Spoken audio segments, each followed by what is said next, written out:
Bom, resolvi gravar esse vídeo para falar um pouco sobre esse SSD aqui, o ON.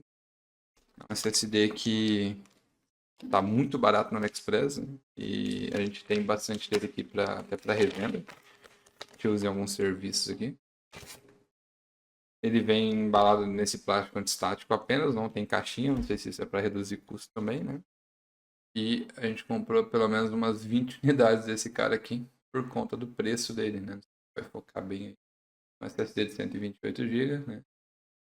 E aqui, ó, indicando que não tem proteção estática, então, certo cuidado no manuseio. Ou ele é sensível, né, à estática. Bom, em relação ao SSD, é um SSD bem barato, né, no AliExpress. Eu encontrei ele na faixa 45 a 50 reais, né, já com imposto. Então isso é bem interessante. Você encontra ele no AliExpress na faixa ali dos 35, 30, às vezes 40 reais sem o imposto, né? Com o imposto fica entre os seus 45 e 50 reais. A depender da promoção que você encontrar, né? É um SSD muito barato. Hoje em dia, com a taxação, a gente não consegue adquirir SSD em preço tão baixo assim, né? Como antigamente era. E, bom, SSD SATA, 128 GB, e que promete aí 550 megabytes de leitura, né? Gravações aí nessa mesma faixa dos 550, 500 megabytes de gravação sequencial, né? Principalmente. Bom, em relação à especificação da SSD, né?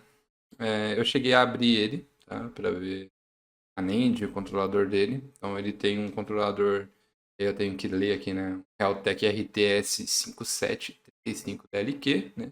2 canais e sem DRAM cache, tá? Então é um controlador básico, né, de entrada, mas que é eficiente, simples, né? Útil para SSDs mais de entrada mesmo. A NAND dele é da SanDisk, né? Pelo menos desse modelo que a gente abriu aqui. Não sei se tem variação por lote, né, da NAND. É uma SanDisk TLC, então, 3D NAND. São dois chips de 64 GB, né? Tá vendo aí a imagem? Eu fotografei a microscópio, né? Eu tava vendo aí no microscópio, acabei fotografando a tela do microscópio. Tanto da NAND quanto do controlador, né?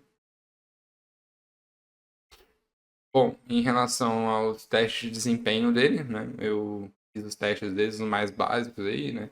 Galera que joga vão passar por esses testes.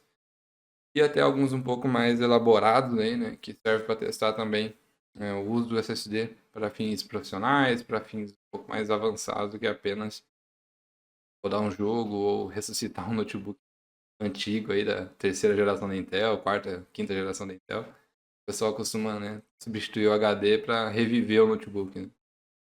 Bom, em relação ao teste de desempenho, né, então, o primeiro teste de desempenho que foi feito foi do Crystal Disk Mark, né, e podem ver os resultados aí na tela, né, parte sequencial. A gente tem 543 MB de leitura, muito próximo, né, do que eles informam, 472 MB de escrita, que é bom, né, aparentemente é bem decente.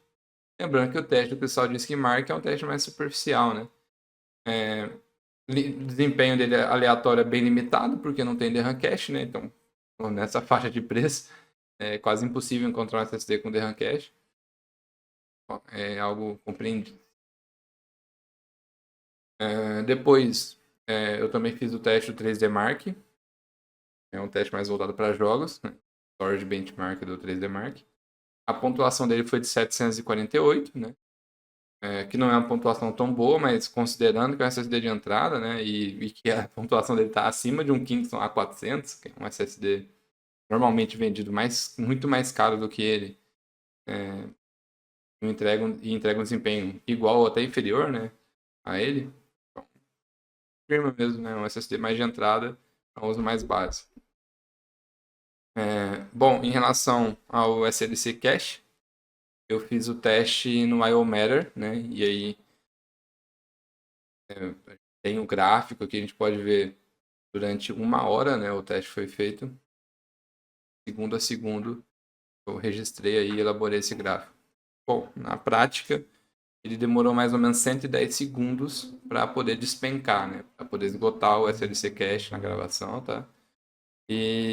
Ou seja, ele gravou em torno dos 40 a 48 gigabytes em SLC Cache, né? Até ele cair. Pode perceber aí que é, assim, para um SSD de entrada, ao meu ver, excelente, né? Ter 40, um SSD que tem 128 GB, ter mais de 40 GB de SLC Cache, tá de bom tamanho. É claro, né? Ele é bom para gravações curtas. Se você precisar trabalhar com grandes transferências, vai ser ruim, não vai te servir, né? Mas é claro, normalmente quem trabalha com arquivos pesados, né, com grandes transferências de dados, não vai, né, querer investir ou gastar muito pouco no SSD nesse nível, não faz nem sentido, né? Então, normalmente vai ou usar às vezes um HD para ter uma escrita sustentada mais estável, né, para grandes arquivos a longo prazo, ou vai para um SSD muito mais caro e até mais decente, com DRAM cache e SLC cache maior. Bom, depois, né, o último teste que eu fiz foi o teste do H2, teste TW, né, que é justamente um medidor aí da capacidade real do SSD, né. Nesse teste a gente também viu o SLC cache despencando o desempenho, né, caindo de desempenho. Só que foi uma forma um pouco mais linear, né? Ele vai criando arquivos ali de 1 GB e gravando esses arquivos no SSD. Né? E ele realmente, não, o SSD tem a capacidade real ali dos seus 122 GB ali, mais ou menos, sem nenhum erro. Então, o SSD não é falso, tem a memória realmente de acordo com a especificação dele. E assim, no geral é isso. Né? Em relação ao SSD, a vantagem dele, cara, preço muito baixo, né? A gente aqui na assistência, a gente tem muito cliente, né, que vem com um notebook antigo, querendo reviver um notebook. Então a gente já tem ali a possibilidade de oferecer para o cliente um SSD num preço muito barato. Então, a gente consegue revender ele a R$100 nessa faixa, né? Aqui no Brasil você encontra ele na faixa dos 80, R$100. E ainda está formatando, ressuscitando o notebook do cliente, de certa forma, né? Sem ele ter que gastar muito, né? E ainda mantendo chips, né, confiáveis, né, de certa forma, por assim dizer, por ser, né, então, NAND da SanDisk, né, controlador Realtek aí, que são marcas decentes, né, não é nada muito underground, assim. E em relação aos contras, né, infelizmente, né, não tem muito o que dizer, é um SSD básico, gente. Tem DRAM cache, não vai ter um desempenho absurdo de leitura aleatória. Se você precisar de cargas pesadas, né, transferir arquivos muito pesados, não vai suportar, não vai ser interessante. A SLC cache dele é, é grande para o tamanho, na proporção em relação ao tamanho da memória total dele, mas ainda assim não é aquelas coisas, né? 40 GB não é algo tão absurdo assim. E a pontuação dele é baixa, né? Em alguns benchmarks. Né? Podem ver no 3D Mark lá mesmo, a parte de gravação dele, né? Em algumas cargas aí onde ele realmente despenca bem de desempenho, tá?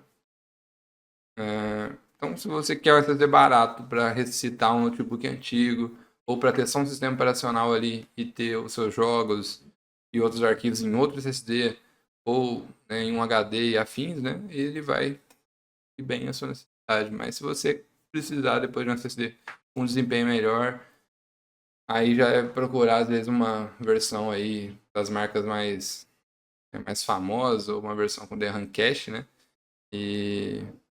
ou até mesmo NVMe, com DRAM cache também que vai te suprir melhor.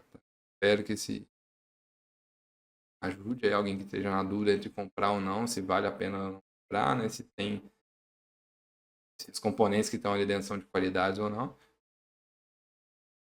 E é isso.